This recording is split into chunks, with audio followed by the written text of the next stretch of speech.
Ке пропадне ли договорот за изградба на Чебрен? Наместо подпишување на договорот, од денеска се разгледуваат аргументите во жалбата која ја поднесе грчката компанија за наводно сменети услови од оние кои биле во тендерската постапка со оние во владината одлука. Во Министерството за животна средина на иста маса се вкрстија копијата со представници од грчката компанија и сите инволвирани, каде се одлучило дека постапката за изградба продолжува, ама ќе се чека додека Министерството ја извести грчката компанија за наудите во жалбата, па тие ќе треба да кажат дали ќе ја градат хидроцентралата. Жалбената постапка е запрена и повторно се разгледуваат жалбените наоди и нивна оправданост. Постапката за изградба продолжува. Ние избраната компанија ќе информираме со допис дека треба да постапат со одлуката за избор.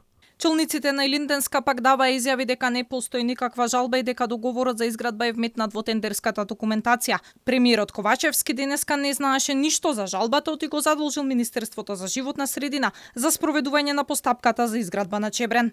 Договорот е дел од тендерската документација. Предлог договорот е дел од тендерската документација. Знаете зашто се жали грчката компанија? Не знам, бидејќи тие немаат комуникација со мене, задолжено за спроведување на документацијата е Министерството за животна средина и просторно планирање. Вице-премиерот за економски прашања пак не чул дека е возможно договорот да пропадне, но ако животна средина донесе одлука, проектот вели нема да се спроведе.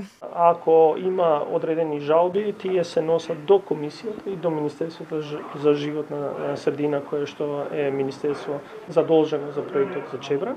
И секако, ако има таква одлука како што вие кажувате, ја неам слушнато дека е возможно, ќе дојдат на влада да реферираат како што доаѓаат за секоја една точка. Експертската јавност алармираше дека тоа што се одлучило Чебрен да ја гради друга држава е штетно за енергетската независност, а Македонија ќе изгуби милиони кои би можела да ги инкасира како профит. Инаку македонските инженери побараа од неколку институции да се замрзне процесот на подпишување на договорот за јавно-приватно партнерство со грчки Архиродон. Владата инаку донесе одлука за давање на концесија на Црна река на 15 септември, каде беше предвидено договорот за заедничко претпријатие да се склучи во рок од 90 дена. И проектот тежи 1 милијарда која треба да ја вложи инвеститорот, а за сметка на тоа бакшиш го даваме хет стиквеш.